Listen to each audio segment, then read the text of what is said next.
In the neon-lit avenues of downtown Los Angeles, where dreams were painted in gold and chrome, the ultimate marvel of engineering had just been unveiled, the Rolls Royce Phantom 2025. It was a fortress of future technology, loaded with quantum-encrypted locks, adaptive AI defenses, and a real-time satellite tether system that monitored its every movement. For ordinary thieves, the car was untouchable. But not for Ethan Cole. Ethan, a 22-year-old scientific genius turned rogue, wasn't just another petty criminal. Once celebrated in academic circles for his groundbreaking experiments in nanotechnology and cybernetics, Ethan had abandoned the path of conventional success. He had realized early that society valued spectacle over substance, and he decided to turn the system against itself. When he first saw the Phantom 2025 at an exclusive auto gala, he knew it wasn't just a car. It was a challenge. A living, breathing puzzle that only someone like him could solve. From his discreet hideout, a high-rise apartment filled with 3D printers, holographic blueprints, and prototype gadgets, Ethan spent weeks studying every leak, rumor, and technical spec related to the car. The biometric system? He knew it wasn't truly foolproof. By analyzing high-resolution social media photos of the owner, an LA tech billionaire named Julian Marks, Ethan used AI reconstruction to build a perfect 3D model of his face. Then, using advanced thermal polymers, he created a flexible skin mask that not only looked identical but also replicated the exact heat signature required for facial recognition. The satellite tether? Through his study of future communications tech, Ethan discovered a tiny vulnerability, a micropause every 7.3 minutes when the satellite switched nodes for optimization. In that moment, lasting less than a second, the car was temporarily blind to the network. He would have to strike during that window. For the final breach, he developed his masterpiece.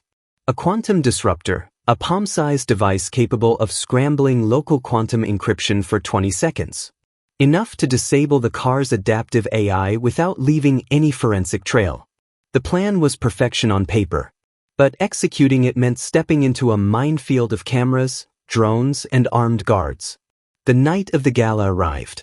Under the cover of a black suit and a fake security badge, printed with an undetectable graphene ink printer, Ethan blended seamlessly with the event's real security team. He strolled past velvet ropes and wealthy guests without attracting a second glance.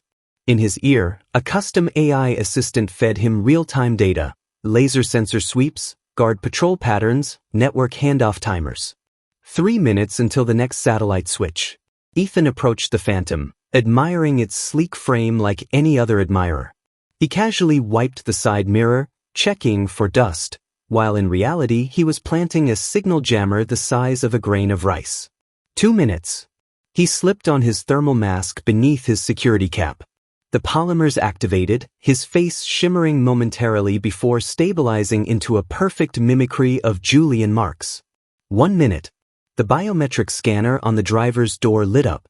Ethan leaned slightly closer, letting the system scan his face. Beep.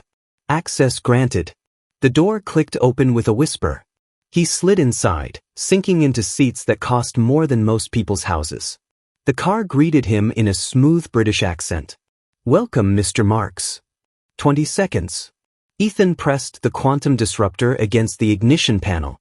The device pulsed silently, temporarily disabling the AI defenses and internal trackers. 12 seconds. He started the engine, the Phantom humming alive without suspicion. 6 seconds.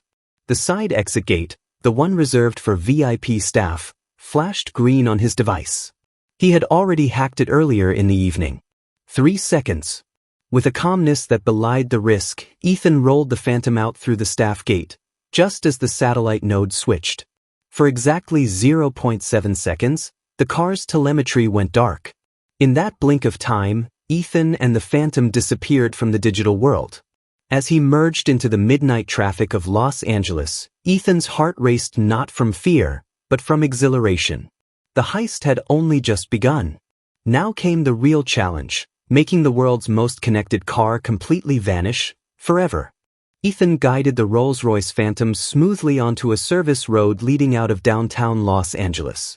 The city's towering skyline gleamed behind him, a jungle of steel and glass that hid more surveillance cameras per block than anywhere else in the country. But Ethan wasn't worried. He had anticipated every angle.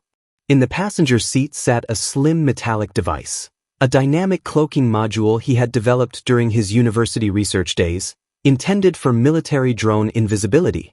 After tweaking it for ground vehicles, he repurposed it to scatter the Phantom's radar, infrared, and satellite signatures, making it appear like a delivery van when scanned. He activated the module. Within seconds, the Phantom's digital footprint transformed. To anyone monitoring traffic feeds, Ethan now looked like a standard logistics truck heading for the industrial zone. But the real danger was human suspicion. The city was crawling with authorities by now.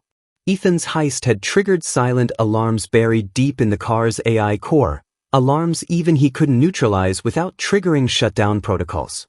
It was only a matter of time before patrols and drones started random vehicle stops.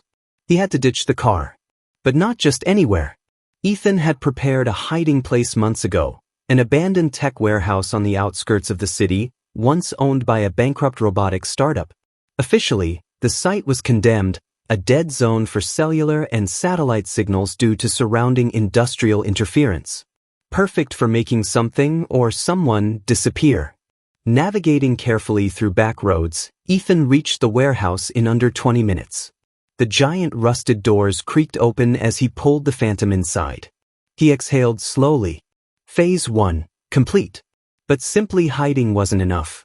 He needed to erase the car's identity completely.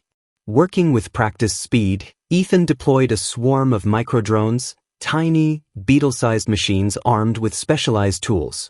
They began modifying the car's chassis, license plates, and electronic signatures. Using advanced plasma coding, the Phantom's exterior color changed from shimmering midnight silver to a dull navy blue within minutes, the surface absorbing light instead of reflecting it. Inside the car, Ethan uploaded a clean slate firmware, a stripped-down version of the operating system that removed all brand identifiers and ownership logs, making the vehicle appear as an experimental prototype if ever inspected. Meanwhile, he remotely triggered a data wipe across multiple servers, scrubbing any digital evidence linking him to the gala heist. His AI assistant auto-sent fabricated CCTV footage to the event organizers, showing a different man, an entirely synthetic face Ethan had generated using deepfake tech, accessing the car. By the time the sun began to rise over the smog-draped city, the authorities were chasing ghosts. Helicopters buzzed above downtown. Police set up checkpoints at major intersections. FBI agents reviewed security footage frame by frame. But it was already too late. Ethan had melted into the underbelly of the city, leaving behind only confusion and questions. Back at his loft, he watched the news with a quiet grin. Reports labeled it, the Phantom Heist, a crime so clean, so invisible, that conspiracy theories were already brewing online. Was it an inside job? Industrial espionage? Alien abduction? Nobody would ever suspect a young man armed only with science, creativity, and the relentless need to challenge the impossible. He sipped his coffee, stretching lazily as sunlight bathed his cluttered workshop. Another day, another unsolvable mystery. And somewhere, behind locked steel doors, the world's most advanced car sat hidden, a trophy Ethan hadn't stolen for money or fame, but for the sheer art of doing what no one else could.